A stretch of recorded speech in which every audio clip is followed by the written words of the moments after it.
Hello guys, আসসালামু আলাইকুম। কেমন আছেন আপনারা? আশা করি ভালো আছেন।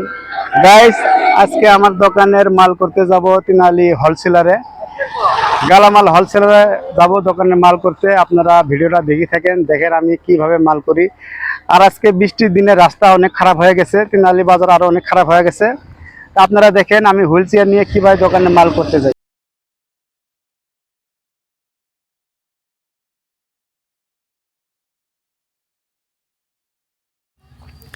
গাইস, এই দেখেন আমি তিনালি বাজারে এসে গেলাম। আর তিনালি বাজারের রাস্তার কি অবস্থা। গাইস, কিছুদিন আগে আমাদের গ্রামের রাস্তার ভিডিও দিছিলাম যে আমাদের গ্রামের রাস্তা এত জঘন্য। এখন দেখেন আমাদের তিনালি মার্কেট, এটা হলো মানকাসরের টাউন। মানকাসর টাউনের যদি এরকম অবস্থা হয় আর গ্রামের রাস্তা তো খারাপ হওয়া স্বাভাবিক ব্যাপার। গাইস, যাই হোক, রাস্তা কোন ঠিক হয় হোক, আমি দোকানের মাল করতে আসলাম। আমি হোলসেল দোকানে আসলাম। এখন আমার দোকানের মালের লিস্টটা আমি দিয়ে দেবো। তারপর আমি মালটা কিভাবে করে নিয়ে যাই আপনাদেরকে দেখাবো। এই আমি হোলসেল দোকানে আসলাম। দেখেন, এটা হলো তিনালি মার্কেট হোলসেল। আমি এই হোলসেলত মোটামুটি 4 বছর থেকে মাল করি। আমি দোকানের লিস্টটা বের করলাম। এখন আমি দোকানের স্টাফকে ডাক দিলাম, দোকানের স্টাফ আসবো, আমি মালের লিস্টটা দেবো। মালের লিস্টটা দিয়ে দিলাম গাইস। এখন আমি টাকা গুনে দেবো। বেশি মাল নিব না, মোটামুটি 3,000 3,500 টাকার মাল নিম। আর স্টাফ আমাকে বললো যে টোটো নিয়ে যাবো নাকি মাল। আর গাইস, এটা হালকা মাল, আমি নিজেই নিয়ে যেতে পারবো আমার হুইল চেয়ার দিয়ে, তাই টোটোকে আমি ডাকলাম না, আমি হুইল চেয়ার দিয়ে মাল নিয়ে যাব। আর গাইস, আমার পিছনে দেখেন মনে হয় ব্রহ্মপুত্র নদী, এরম রাস্তার পানি জড়ো হয়ে আছে। আর এই দোকানের থেকে আমি 4 বছর থেকে মাল করি। দোকানের ভিতরে গাইস আমি এলাও একদিনও যেতে পারি নাই, কারণ দোকানের সিঁড়ি ওঠা যায় না হুইল চেয়ার দিয়ে। সবসময় ক্যামেরাম্যানের দোকানের ভিতরে যায়, আমি বাইরে বসে থাকি, দোকানের মালের লিস্ট দেই, টাকা দেই, বাইরে থেকে মাল নিয়ে যাই। আমি এলাও কোনোদিনও এই দোকানের ভিতরে আসি নাই। তো গাইস, আমার মাল করা শেষ। দেখেন আমি মালটা কীভাবে হুইলচেয়ারতে নিলাম।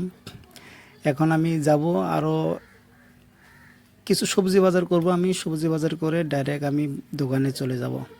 তো গাইস, আপনারা ভিডিওটা দেখে থাকেন আর আমাদের মানকাসরের রাস্তার অবস্থাটা দেখে থাকেন। আমি কিছুদিন আগে মানকাসরের SM রোডের ভিডিও দিছিলাম গাইস। ভাবছিলাম যে 2026-তে রাস্তাটা ক্লিয়ার হবো, কিন্তু এখন আমি আগে রাস্তার কাজ করা যেটা স্পিড দেখে আছি, মনে হয় না 2026-তে শেষ হবো। আমার মনে হয় 2028 হতে হতে এই রাস্তার কাজ শেষ হবো, কিন্তু রাস্তার কামটা বেশি একবারে না আর কি। তো গাইস, আমার হোলসেল মাল করা শেষ হলো। দেখেন এই রাস্তার অবস্থা, কীভাবে আমাকে যেতে হয়। এখন আমি যাবো সবজি বাজারে, কিছু সবজি বাজার করবো। সবজি বাজার করার পরে আমি দোকানেতে যাবো।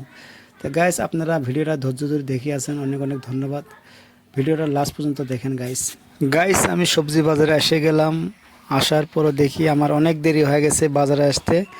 বাজার কমে গেছে, এখন বেশি দোকান নাই। তো 2-1টা দোকান খোলা আছে, তার মধ্যে থেকে আমি কিছু সবজি নিয়ে যাবো।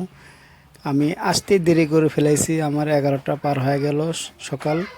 যদি সকাল 6টা 7টা 8টার টাইমে আসলাম হয়, অনেক কটা দোকান পেলাম হয়, অনেক ধরনের সবজি পেলাম হয়। এখন বেলা হয়ে গেছে, বেশি সবজি নাই, আমি কিছু সবজি নিলাম। এখন সবজির পেমেন্টটা করে দিয়ে আমি চলে যাব আমার দোকান। তো গাইস, আপনারা ভিডিওটা অনেক ধৈর্য ধরে দেখছেন, তার জন্য অনেক অনেক ধন্যবাদ আপনাদেরকে। আপনারা আমাকে যেভাবে সাপোর্ট করে আছেন, আপনাদেরকে ধন্যবাদ বললেও ছোট হয়। আপনাদেরকে অনেক অনেক ধন্যবাদ বলছি। আপনারা সবসময় সাপোর্ট করবেন আর আমার ভিডিওগুলি অল্প লাইক, কমেন্ট, শেয়ার, সাবস্ক্রাইব করে দেবেন। থ্যাংক